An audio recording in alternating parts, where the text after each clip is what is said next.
তৃণমূলের শুভেন্দুর পাল্টা বিজেপির অনুব্রত। বঙ্গ রাজনীতিতে শুরু হয়েছে নয়া ট্রেন্ড। 26-এর বিধানসভা নির্বাচন আর খুব একটা দেরি নেই, আর বঙ্গ রাজনীতি এখন আটকে আছে কুকথায়। বীরভূমের দোর্দণ্ড প্রতাপ তৃণমূল নেতা অনুব্রত গাল পেরেছিলেন বোলপুরের আইসির মা ও স্ত্রীকে, আর শুভেন্দু অধিকারী তিনি কুরুচিকর মন্তব্য করে আক্রমণ শানিয়েছেন মুখ্যমন্ত্রীকে। এখানেই প্রশ্ন উঠছে, ভোট বৈতরণী পার করার এজেন্ডা কোথায়? বোলপুর থানার আইসিকে ফোনে অনুব্রত মণ্ডল কুরুচিকর ভাষায় আক্রমণের ঘটনা। আইসি লিটন হালদারের মা ও স্ত্রীকেও অশ্রাব্য ভাষায় গালিগালাজ করতে ছাড়েননি বীরভূমের দোর্দণ্ড প্রতাপ তৃণমূল নেতা। ফোনের কণ্ঠস্বর যে তারই, তিনি সেটা নিজেই স্বীকার করেন। কিন্তু তবুও রাজ্য পুলিশ এখনো তাকে গ্রেফতার তো দূরের কথা, তার বিরুদ্ধে কড়া পদক্ষেপও নেয়নি। জানিয়ে একদিকে যেমন বীরভূমের নারী সম্মান মিছিল করল বিজেপি, তেমনি রাজ্য বিধানসভাতেও তুলকালাম কাণ্ড ঘটালো। বুধবার তৃণমূল নেতা অনুব্রতের পুলিশকে হুমকি ফোন কাণ্ডে তার বিরুদ্ধে ব্যবস্থা নেওয়ার দাবিতে মুলতবি প্রস্তাব আনতে চেয়েছিল বিজেপি পরিষদীয় দল। বিষয়টি আদালতের বিচারাধীন।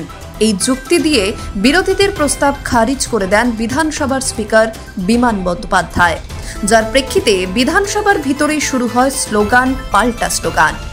বিষয়টা এখানেই সীমাবদ্ধ থাকেনি, সবকিছু ছাপিয়ে গোটা বিষয়টি হয়ে দাঁড়ায় মমতা বন্দ্যোপাধ্যায় এবং শুভেন্দু অধিকারীর মধ্যে বাকযুদ্ধ। রাজনৈতিক ওয়াকিবহাল মহলের মতে বিজেপির মতো ক্যাডার বেসড রাজনৈতিক দলে ব্যক্তির গুরুত্ব কম, কিন্তু শুভেন্দু অধিকারী নিজেকে এমন জায়গায় নিয়ে গিয়েছেন যেন তিনিই দল। তাকে ঘিরে বিজেপির সমস্ত কর্মকাণ্ড আবর্তিত হচ্ছে। গত সোমবার বীরভূমের নারী সম্মান যাত্রা করেন বিরোধী দলনেতা তথা বিজেপির বিধায়ক শুভেন্দু অধিকারী। উপলক্ষ অনুব্রত মণ্ডলের কুকথা। দীর্ঘ মিছিলের পর তিনি একটি জনসভাও করেন। সেখানে তিনি বলেন, বোলপুরের আইসিকে যে ভাষা বলেছেন, বিশেষ করে আইসির স্ত্রী ও মাকে, তা মুখে আনা যায়, কানে শোনা যায়? বলুন। ওপারে দর্শক আসন থেকে উত্তর আসে না। বিরোধী দলনেতার সংযোজন, তাহলে কি করা উচিত? পুলিশ কেন অনুব্রতকে জেলে পড়ল না? সেই প্রসঙ্গ তুলে শুভেন্দু বলেন, এই রাজ্যে যদি যোগী আদিত্যনাথ মুখ্যমন্ত্রী থাকতেন, খপাস করে ধরত, নিয়ে যেত, 14 দিন রিমান্ডে রাখত, প্রত্যেক দিন শুকনো লঙ্কা জ্বালানো হতো আর নাকে ঢোকানো হতো। বোলপুরের আইসিকে যে ভাষা বলেছেন, বিশেষ করে আইসি বোলপুরের স্ত্রী এবং মাকে নিয়ে মুখে আনা যায়? বলুন বলুন, কানে শোনা যায়? তাহলে কি করা উচিত?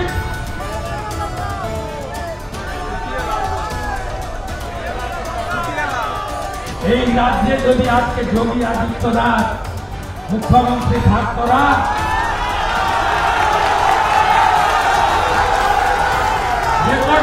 নয় জগন্নাথ বলছিল, খপাস করে ধরত, নিয়ে যেত, 14 দিন রিমান্ডে রাখত, প্রত্যেক দিন শুকনো লঙ্কা জ্বালানো হতো আর নাকে ঢোকানো হতো।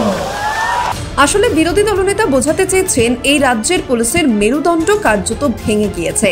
তাই পুলিশ আধিকারিক তার মা ও স্ত্রীকে কুরুচিকর ভাষায় আক্রমণ করেও পার পেয়ে যান তৃণমূল নেতারা। তাই এই রাজ্যেও যোগী আদিত্যনাথের মতো মুখ্যমন্ত্রীর প্রয়োজন। সচেতনভাবেই শুভেন্দু সেই প্রসঙ্গই তুলেছেন। পাশাপাশি তিনি এও বলেন, দেশের প্রধানমন্ত্রী নরেন্দ্র মোদী আছেন বলেই অনুব্রত মণ্ডল জেলে গিয়েছিল, তাকে আবারও জেলে যেতে হবে, অন্তত 6 বছরের জন্য। শুভেন্দু অধিকারী যতই বলুক, বাংলার রাজনৈতিক মহলের অভিমত, আসন্ন বিধানসভা নির্বাচনের কথা মাথায় রেখে অনুব্রত মণ্ডলকে সহসা গ্রেফতার করা হবে না। এখনো বীরভূম ও আশেপাশের কয়েকটি জেলায় অনুব্রত মণ্ডলের দাপট রয়েছে, তাই জেল থেকে ছাড়া পেয়েও তিনি স্বমহিমায় ফিরতে পেরেছেন। একটি অংশের দাবি, অনুব্রত ও বোলপুরের আইসির কথোপকথনের রেকর্ড কিভাবে ফাঁস হলো, কিভাবে তা বিজেপি রাজ্য সভাপতির কাছে পৌঁছে গেল, সেটা নিয়ে তদন্ত করছে রাজ্য পুলিশ। জানা যাচ্ছে, অনুব্রতর একটি মোবাইল ও বোলপুরের আইসির 2টি মোবাইল বাজেয়াপ্ত হয়েছিল ফরেনসিক পরীক্ষার জন্য। তাহলে বোঝাই যাচ্ছে, অনুব্রতর শাস্তি বড় বিষয় নয়, বড় বিষয় হলো কল রেকর্ড কিভাবে বাইরে বার হলো। প্রধানমন্ত্রী নরেন্দ্র মোদী আলিপুরদুয়ারের সভা থেকে 5টি বিষয় চিহ্নিত করে দিয়ে গিয়েছিলেন তৃণমূলের বিরুদ্ধে রাজনৈতিক লড়াইয়ের জন্য। কিন্তু সপ্তাহখানেক পরেও দেখা যাচ্ছে বিজেপি সেই 5 পয়েন্টে কোনো ইস্যু তৈরি করতে পারেনি, বরং মুখ্যমন্ত্রী মমতা বন্দ্যোপাধ্যায় এবং অনুব্রত মণ্ডলের বিরুদ্ধেই যত কথা বলছে। এটা চলতে থাকলে বিজেপি মূল ইস্যুগুলি থেকে অচিরেই সরে যাবে, যার ফায়দা তুলবে Trinamool Congress. Bureau report, news বর্তমান।